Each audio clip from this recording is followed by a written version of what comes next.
I grew up in a middle upper class family in a very conservative religious town in Iran.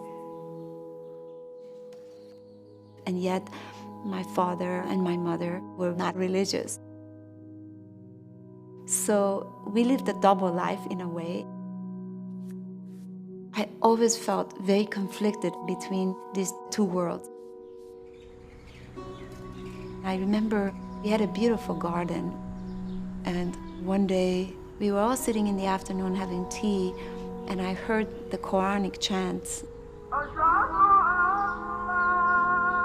And I started to burst into tears.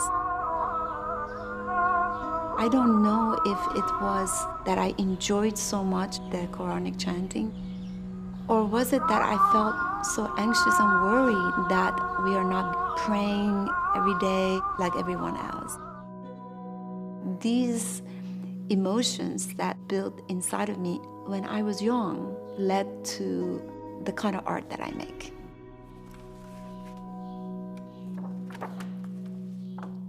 This was back in 1995. My work is about my own experiences and emotions. This idea of displacement, being an outcast, being an outsider, living inside yourself.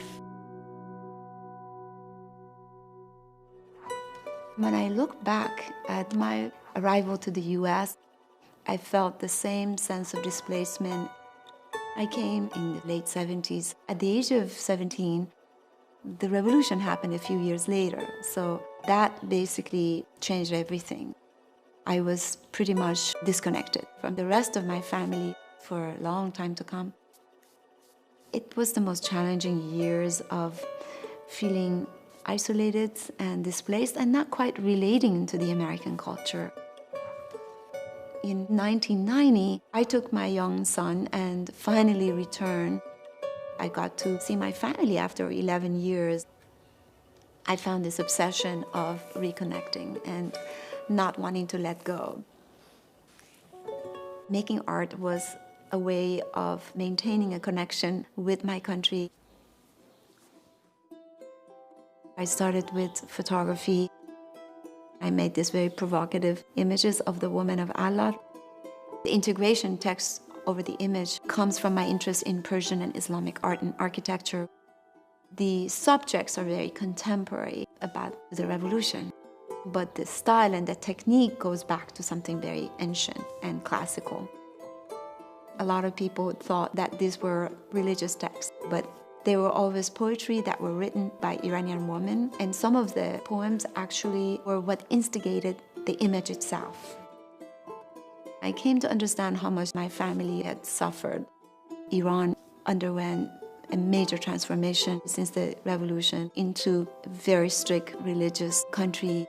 All the women with the black veil, including my own family, even though the women seem very silent and passive on the surface, there's so much they want to say, and that is expressed through calligraphy. I do enjoy using my hands in writing calligraphy and the labor that it takes. But at the same time, I like to be a storyteller. I can't believe this is 20 years ago. This is the part in Turkey.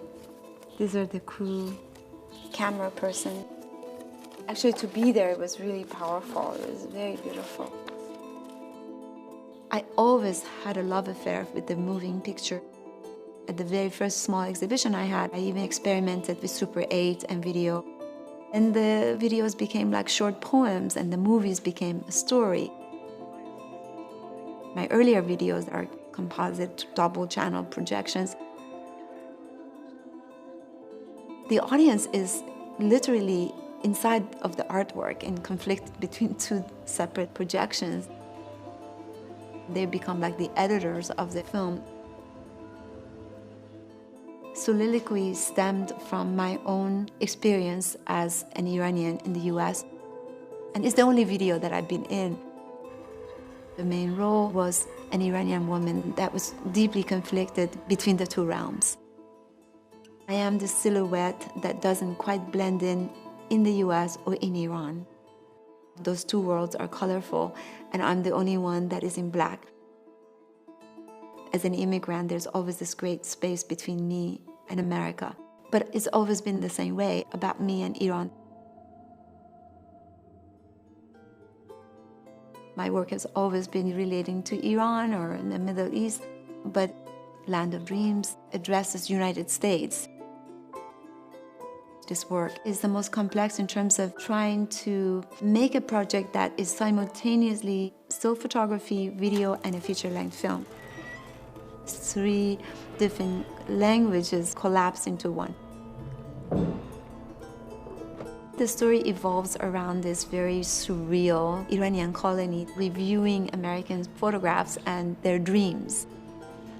A female Iranian protagonist, my alter ego, goes every day to different households and disguises herself as an art student. I'm so sorry to bother you.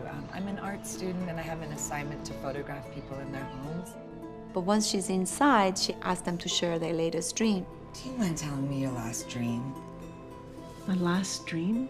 She enters their dreams and begins to see herself really identifying with them. The themes of our dreams are very universal. Dreams are where our fears live.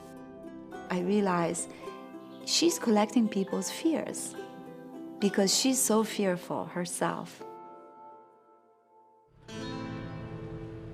I have several scenes of the main protagonist driving in America, but listening to Persian music. And that defines my experience in this country. How many times I have gone through the same thing, feeling so sad, the way I felt in that garden when I was young.